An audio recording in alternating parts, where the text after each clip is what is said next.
आपको ज्यादा कष्ट हो, ज्यादा समस्या हो, जीवन में कुछ बात समझ में ना आए तो संत की शरण पकड़ लो, महंत की शरण पकड़ लो। जैसे ही संत के पास जाओगे तो सारी समस्या का हल वैसे ही हो जाएगा। और एक बात और आपको स्पष्ट करके बता दूं, बोले आप कुछ करें चाहे ना करें, बोले समस्त जीवों से महाराज प्रेम करना प्रारंभ कर दो, ये मेरी गारंटी है, एक दिन सारी समस्या ही खत्म हो जाएंगी। प्रेम में इतनी ताकत है मात्र। आप महाराज बने रहो खूब बड़े पटेल, कुछ नहीं होने वाला, लेकिन अगर प्रेम आपका सबके पास है, भले ही धन ना हो तो भी महाराज आप सबके हृदय में वास करते रहेंगे। क्योंकि वृंदावन के संत बड़ी सुंदर बात कहते हैं कि प्रेम परिचय को पहचान बना देता है, प्रेम वीराने को गुलिस्तान बना देता है। प्रेम कैसा है? प्रेम देता है। प्रेम एक बार अगर परिचय हो जाए तो पहचान बन जाती है महाराज। संत कहते हैं, बोले प्रेम परिचय को पहचान बना देता है, प्रेम वीराने को गुलिस्तान बना देता है। कहता हूं महाराज, मैं आप बीती कहता हूं गैरों की नहीं, प्रेम इंसान को भगवान बना देता है, प्रेम इंसान को भगवान बना देता है। महाराज प्रेम केवल इतना सामर्थ्य है प्रेम में कि इंसान को भी भगवान बना देता है। इसलिए सच्चा प्रेम महाराज इंसान के प्रति अवश्य होना चाहिए। और एक बात और आपको बता दूं, गौ माता आपके कोई धन की भूखी नहीं है।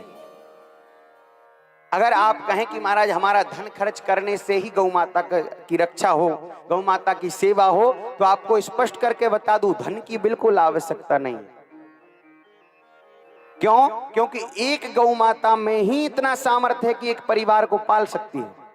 मात्र एक गौ माता, आपको उनके पालने की आवश्यकता नहीं है। उनमें स्वयं 33 कोटि देवता विराजमान हैं, वो महाराज आपको पाल सकती है, आपको उनके पालने की आवश्यकता नहीं है। लेकिन एक बार प्रेम की बहुत आवश्यकता है। अगर आपका सच्चा प्रेम अगर गौ माता को मिल जाए तो ये मेरी गारंटी है महाराज, धौलश्री का नाम जो है महाराज हमेशा हमेशा के लिए स्वर्ण अक्षरों में लिखा जाएगा।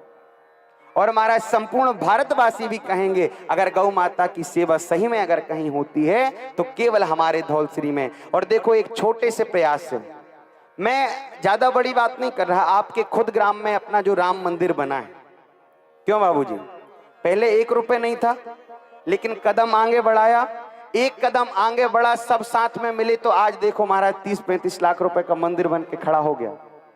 और आज आप सभी से निवेदन कर दूं, महाराज मंदिर बन गया, बहुत अच्छी बात है, सेवा हो रही, बहुत अच्छी बात है, लेकिन अब एक नए मंदिर के निर्माण की आवश्यकता नहीं है।